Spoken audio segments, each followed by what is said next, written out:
Good morning students.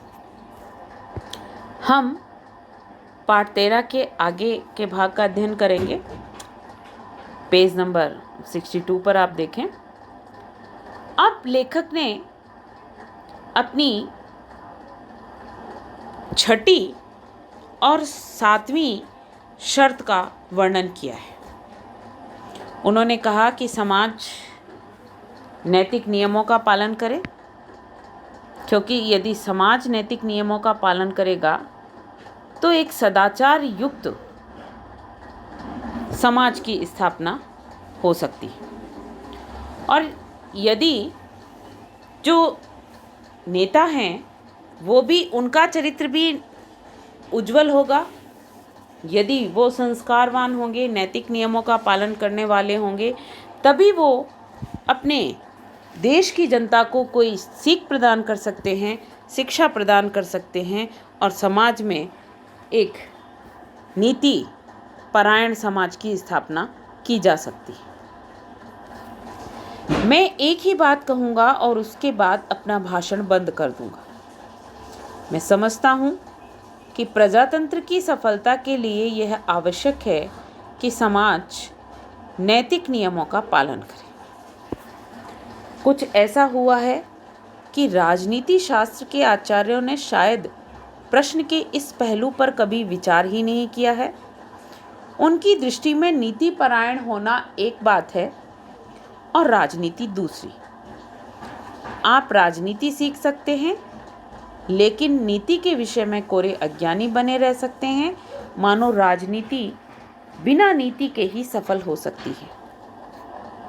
मुझे तो यह एक आश्चर्य में डालने वाली स्थापना मालूम होती है। तो प्रजातंत्र में होता क्या है? हम एक स्वतंत्र सरकार में प्रजातंत्र की चर्चा प्रायः करते हैं। स्वतंत्र सरकार से हमारा क्या अभिप्राय होता है?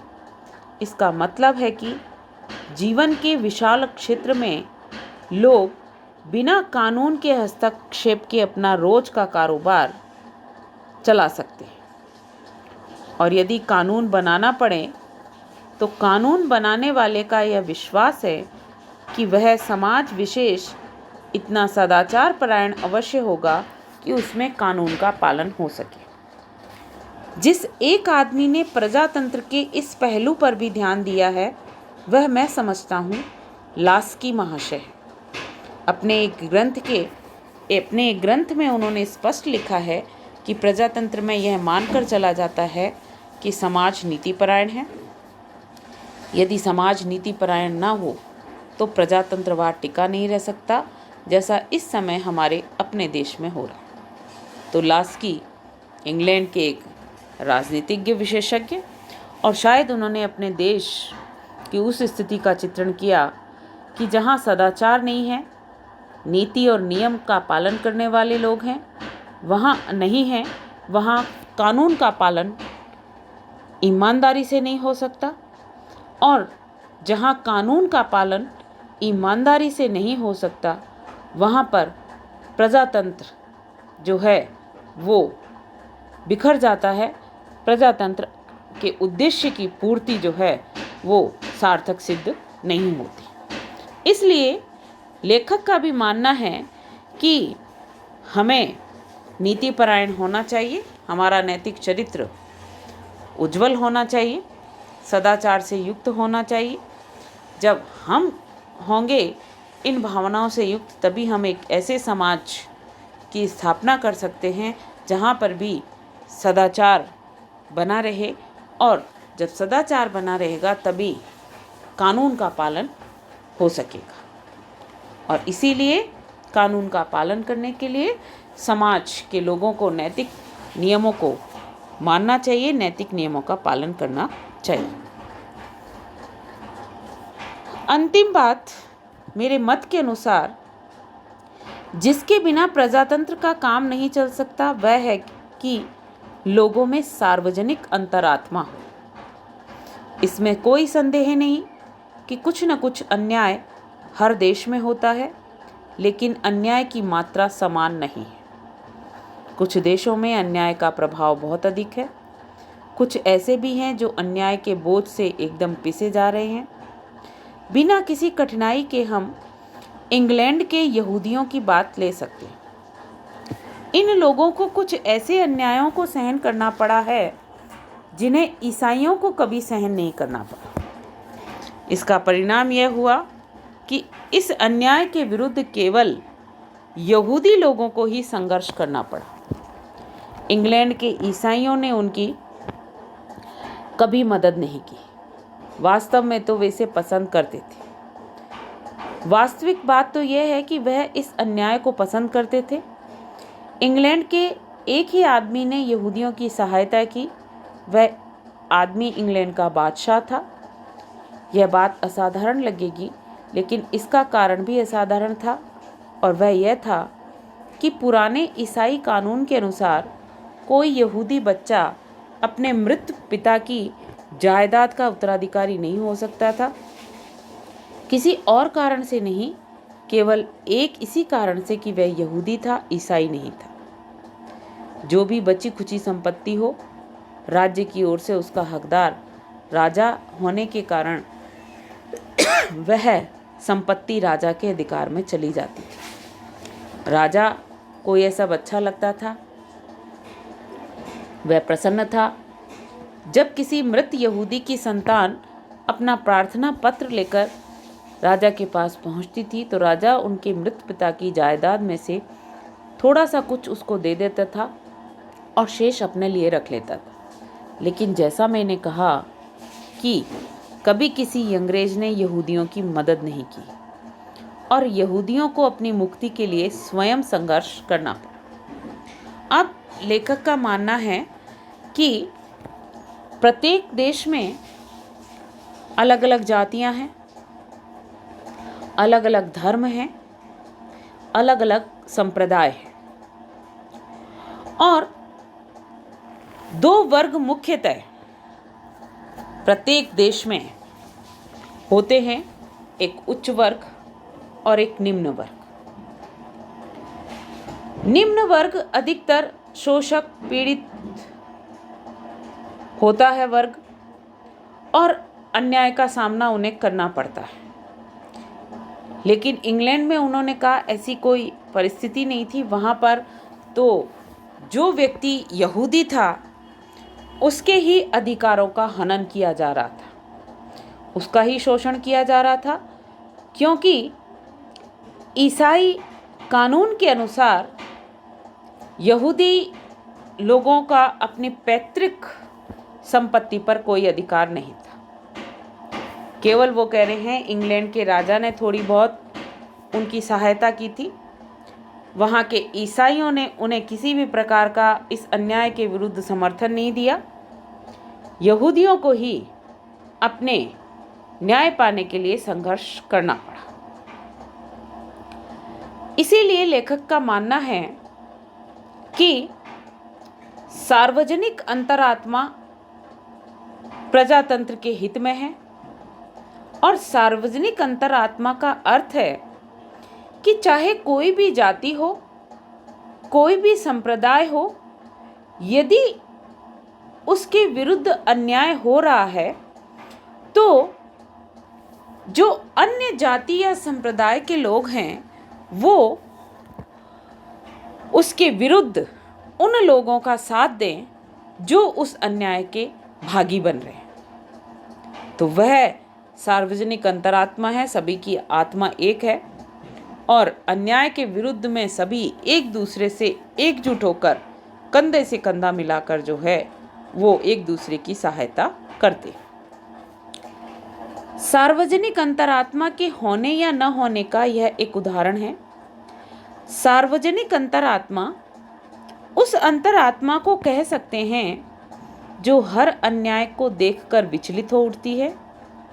वह इस बात की परवाह नहीं करती है कि उस अन्याय का शिकार किसे होना पड़ रहा है। इसका मतलब हुआ चाहे उसे व्यक्तिगत रूप से उन अन्याय से कष्ट होता हो या ना होता हो, जो कोई भी उस अन्याय का भाजन हो, उसे उस अन्याय से मुक्ति दिलाने के लिए उसके कंधे से कंधा मिलाकर खड़ी हो जाती। आप अफ्रीका का उदाहरण लें। एकदम ताज़ा उदाहरण। वहाँ जो लोग कष्ट पा रहे हैं वे भारतीय हैं क्या? नहीं हैं। श्वेत चमड़ी वालों को कुछ असुविधा नहीं है, तो भी रेवरेंड स्कॉट जो स्वयं श्वेत चमड़ी वाला है उस अन्याय के विरुद्ध अपनी पूरी ताकत खर्च कर रहा है और उस अन्याय के विरुद्ध पूरी ताकत खर्च कर रहा है क्योंकि दक्षिण अफ्रीका में रंग भेद, श्वेत और अश्वेत की नीति थी और इस रंग भेद की नीति में जो श्वेत चमड़ी वाले गोरे लोग थे उनके ऊपर अन्याय नहीं होता था और जो अश्वेत यानी काले लोग थे जिनमें भारतीय भी शामिल थे उनके प्रति जो है वो अन्याय होता था। लेकिन लेखक कह रहे हैं कि रेवरेंड स्कॉट एक अंग्रेज था, गोरे रंग का था और उसने वहाँ इस नीति के विरुद्ध आवाज़ उठाने का प्रयास किया और उसने दक्षिण अफ्रीका में भारतीयों के साथ जो अन्याय हो रहा था उसके संघर्ष में भाग लिया। और लेखक का मानना है यही सार्वजनिक अंतरात्मा है कि हमारे साथ वो अन्याय नहीं हो रहा है, लेकिन जिस जाति या संप्रदाय के साथ ये अन्याय हो रहा है तो उसके साथ हम कंधे से कंधा मिलाकर खड़े हो जाएं, उस अन्याय के विरुद्ध आवाज़ उठाने का प्रयास करें। पिछले दिनों मैंने पढ़ा कि बहुत से लड़के लड़कियों ने जो स्वयं श्वेत जातियों के हैं दक्षिण अफ्रीका में भारतीयों के संघर्ष में भाग लिया है, यही सार्वजनिक अंतरात्मा कहलाती है। मैं कोई ऐसी बात नहीं कहना चाहता आपको व्यर्थ चोट पहुँचे, लेकिन कभी कभी मैं सोचता हूँ कि हम कितने भुलक्कड़ हैं। हम दक्षिण अफ्रीका की चर्चा करते हैं, मैं अपने मन में सोचता रहता हूँ कि हम जो दक्षिण अफ्रीका की पृथक्करण की नीति के विरुद्ध इतना बायबेला मचाते हैं, जानते हैं कि हमारे हर गांव में दक्षिण अफ्रीका है, वह वहाँ है, हमें केवल जाकर उसे देखने की ज़रूरत है। हर गांव में दक्षिण अफ्रीका है, लेकिन तब भी मैंने शायद ही किसी को देखा हो जो स्वयं दलित वर्ग का ना हो, लेकिन तब भी दलित वर्ग का पक्ष लेकर उठ खड़ा हो, क्योंकि यहाँ सार्वजनिक अंतरात्मा नहीं है। यदि यही होता रहा तो हम अपने में और अपने भारत में ही कैदी बने रहेंगे। अल्पमत वाले जो इस अन्याय के तले पिस रहे हैं, बहुमत वालों से किसी प्रकार की सहायता प्राप्त न करेंगे जिससे वे इस अन्याय से मुक्त हो सकेंगे।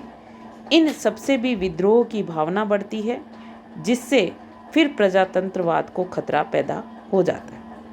वो कह रहे हैं कि हम दक्षिण अफ्रीका में जो पृथक्करण यानी रंग भेद की जो नीति है उसके विरुद्ध तो हम बात करते हैं, लेकिन हमारे गांव जो हमारा देश है उसके प्रत्येक गांव में दक्षिण अफ्रीका बसता है, क्योंकि दलितों के विरुद्ध अन्याय होता है, अत्याचार होता है, उनका शोषण किया जाता है। लेकिन अन्य कोई भी भारतीय जो है वो दलितों के साथ खड़ा होने का प्रयास नहीं करता, क्योंकि वो कह रहे हैं कि शायद हमारे देश में सार्वजनिक अंतरात्मा का अभाव है। और यदि ऐसा ही बना रहा तो जो अल्पमत के लोगों पर अन्याय हो रहा है बहुमत वाले कर रहे हैं, तो इस अन्याय को कभी समाप्त नहीं किया जा सकता। और यदि इस अन्याय को समाप्त नहीं किया जा सकता तो ये प्रजातंत्र के हित में नहीं होगा, क्योंकि इससे समाज में विद्रोह की भावना बढ़ेगी। जो कुछ मैंने कहा वह कोई ऐसे पिटे पिटाए स्थिर सिद्धांत नहीं है जिनका किसी राजनीति शास्त्रज्ञ ने आविष्कार किया हो। भिन्न भिन्न देशों के राजनीतिक इतिहासों का अध्ययन करने से मेरे अपने मन पर जो संस्कार पड़ा, यह सब उसी का चित्र मात्र है। मेरा विश्वास है कि प्रजातंत्र को बनाए रखने के लिए ये अत्यंत आवश्यक शर्त है। लेखक ने यहाँ स्पष्ट कर दिया, क्योंकि जब हमारा संविधान बन रहा था उस समय उन्होंने एक भाषण दिया और उस भाषण का अंश यहाँ आपकी पाठ्य पुस्तक के एक पाठ में दिया गया है। वो कह रहे हैं कि ये कोई घिसे पिटे पुराने विचारों के सिद्धांत नहीं हैं, बल्कि भिन्न भिन्न देशों के इतिहासों का उन्होंने अध्ययन किया। मैंने आपको उनके पाठ परिचय के संबंध में जानकारी देते हुए समय भी बताया था कि उन्होंने 60 देशों के संविधानों का अध्ययन किया था, विभिन्न देशों की यात्राएं की थी, वहाँ के उन्होंने अनुभव महसूस किए थे और उसके आधार पर भारत में तकरीबन कुछ देशों के संविधान से कुछ विचारधाराएं ली गई थी, जैसे इंग्लैंड है, अमेरिका है, फ्रांस है, आयरलैंड है, जापान है। ये यहाँ से उन्होंने संविधान के विषय में कुछ जानकारियाँ ली और उसको हमारे संविधान में लागू किया था। और लेखक का मानना है कि ये सभी शर्तें प्रजातंत्र को बनाए रखने के हित में हैं। 5 वर्ष में चुनाव होना, विपक्ष का भी महत्वपूर्ण होना, कानून तथा शासन की दृष्टि से समानता होना, जो संविधान बनाया है उस संविधान के जो हमने नीति और नियम बनाए हैं उन नीति और नियमों का पालन होना, बहुमत कभी भी अल्पमत के लोगों पर अन्याय ना करे, वो समन्वय स्थापित करे, तभी सत्ता सुचारू रूप से चल सकती है। और प्रत्येक राजनीतिज्ञ को नीति परायण भी होना चाहिए। नीति परायण होगा तो समाज में सदाचार उत्पन्न होगा और सदाचार ही जो है कानून व्यवस्था को लागू करने में सहायक है। और अंतिम बात उन्होंने कही कि प्रत्येक देश में सार्वजनिक अंतरात्मा होनी चाहिए। सार्वजनिक अंतरात्मा का तात्पर्य है कि यदि किसी जाति संप्रदाय के विरुद्ध कोई अन्याय हो रहा है तो अन्य लोग, अन्य जाति और संप्रदाय के लोग उस अन्याय के विरुद्ध आवाज उठाएं और उसे समाप्त करने का प्रयास करें। और ये सारे कार्य यदि होंगे तो समाज में अराजकता का माहौल उत्पन्न नहीं होगा, विद्रोह की भावना उत्पन्न नहीं होगी, लोग एक दूसरे के प्रति विरोधी दृष्टिकोण नहीं रखेंगे, समानता स्थापित होगी तो लूटपाट, हिंसा, मारकाट जैसी स्थितियां देश में उत्पन्न नहीं होंगी। और यदि इस तरह की असामाजिक स्थितियां देश में उत्पन्न नहीं होगी तभी देश जो है प्रगति की ओर अग्रसर हो सकता है। धन्यवाद।